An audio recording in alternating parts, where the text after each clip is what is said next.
Now, there is an odd situation in the United States where you have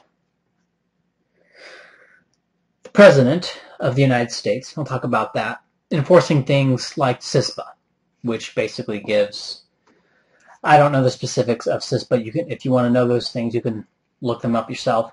But CISPA, from what I know, gives the federal government unprecedented legal power to investigate your internet activity.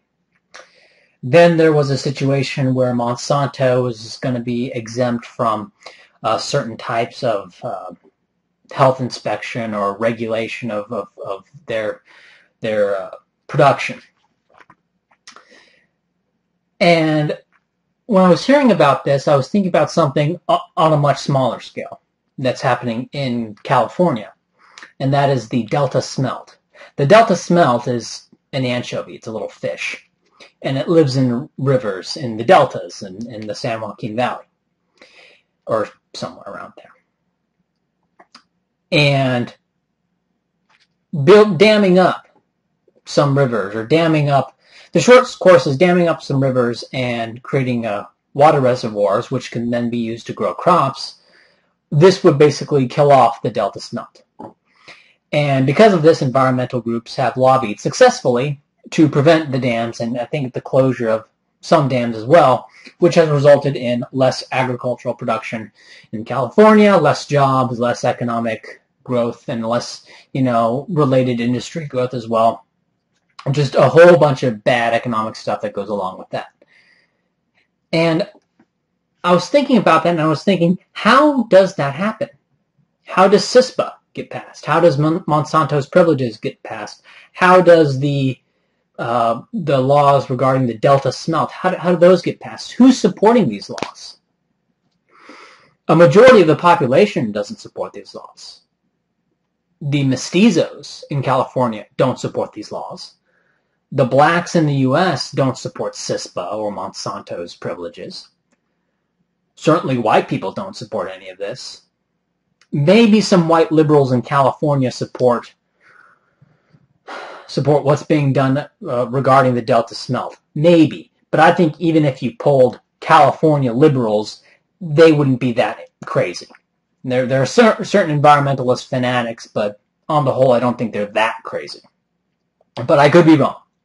Maybe there's data that says I'm wrong. I'm just going with my perception, which, generally speaking, your own perception, it's not just me, but perception in general, a person's perception in general of the political zeitgeist of the people in an area is generally pretty poor. But anyway. But I know for a fact that the majority of mestizos do not support the laws regarding the Delta smelt. And they don't support heavy environmentalism in general, or at least not this heavy. So what's happening?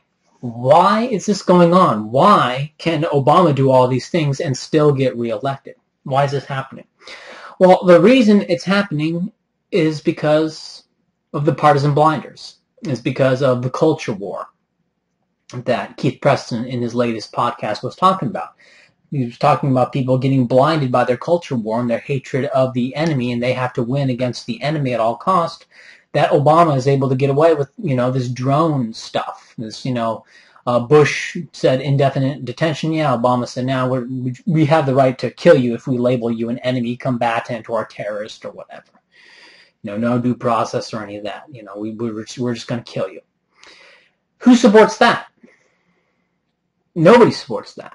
Well, not nobody, but almost nobody supports that. Yeah, we're not seeing any great public outcry in favor of the drone killings.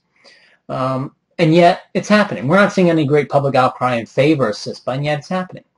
The reason it's happening is because who else are you going to vote for? There's a political cartel in the United States, a political cartel of two. The Republicans and the Democrats, of course, everyone knows this. And so because politics in the United States is so focused on building up your coalition to get 51% of the vote to then win the election and get your guy in power, that no individual group has any real ability to steer policy in a sensible way. And so what you get is kind of a tragedy of the commons. For example, blacks don't control the Democrat Party. Mestizos don't control the Democrat Party. The white liberals don't control the Democrat Party. Okay? The libertarians don't control the Republican Party. The evangelicals don't control the Republican Party. Okay? The racialists don't control the Republican Party.